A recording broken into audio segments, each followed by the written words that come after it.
¿Cómo están, hermanos y amigos? Dios les bendiga.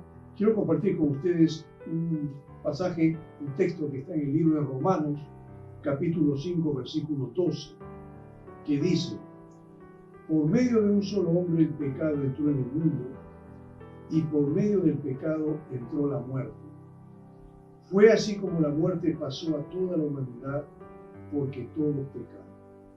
Bueno, Pablo, que es el autor de la epístola a los Romanos, Pablo está hablando de un hombre, está hablando de Adán, porque por medio de Adán el pecado entró en el mundo. De verdad, bueno, ya conocen la historia, tenemos que remontarnos a Génesis capítulo 3, donde ahí se narra la historia de Adán y Eva y la caída de ambos, y lamentablemente a través de ellos entró el pecado, y entró la enfermedad, entró la muerte, y entró toda la tragedia que el ser humano está viviendo hoy en día. Si tú vas al mundo corrompido, ves guerra, violencia, maldad, injusticia, corrupción por todos lados, todo eso es producto del pecado, porque el ser humano está contaminado por el pecado. Gracias aquí, gracias al hombre, al primer hombre que Dios puso sobre la tierra, que fue Adán. Y por medio del pecado, dice aquí, entró la muerte. Efectivamente, cuando Dios creó a Adán y Eva, no los creó como seres mortales. Ellos tenían vida eterna, vivían una vida plena, absoluta. Adán vivió más o menos 915 años. ¿Sí? Mira cuánto tiempo. Después que pecó. Pero Adán pudo haber vivido muchos años más. Adán pudo haber vivido la vida, como dije, la vida eterna. ¿Qué es lo que hizo que el ser humano se vuelva finito? ¿Qué es lo que hizo que el ser humano pues ponga punto final a su existencia en este mundo como existe hoy día? Es el pecado.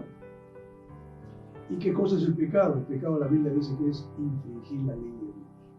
Lo que hizo Adán y Eva fue eso, infringir el mandato que el Señor les había dado en el huerto de Edén, que era no comer del fruto prohibido. Ellos desobedecieron, pecaron, y la tragedia la vivimos todos nosotros.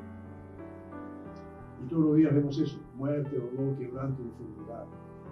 Gracias a Dios, que si Dios no hubiera tenido la iniciativa para solucionar este problema, todos moriríamos y todos nos perderíamos eternamente para siempre.